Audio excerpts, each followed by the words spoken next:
আমি এখনো আছি, আর বুড়ো হয়ে গেছি, খুব কষ্টে আছি।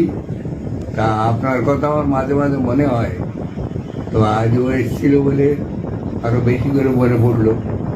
তা দু চারটে কথা আমি বলে দিলাম যাতে আপনার কানে পৌঁছয়।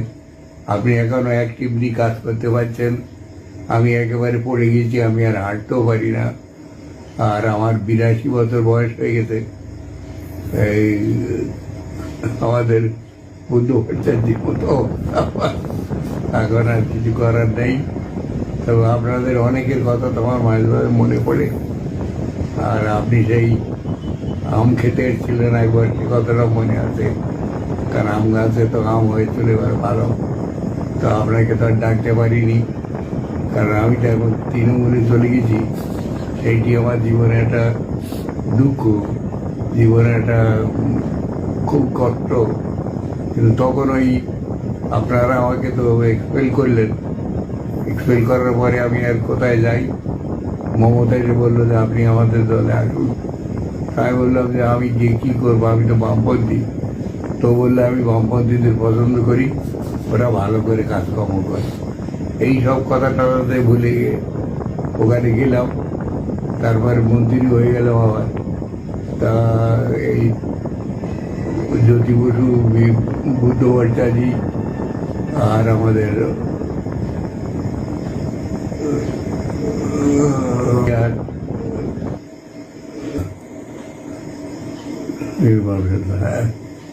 এখনকার মুখ্যমন্ত্রী কে? মমতা। এই মমতার কথায় বেরিয়ে তো আমার আর কিছু করার নেই। এখন আমি এখন নিঃসঙ্গ,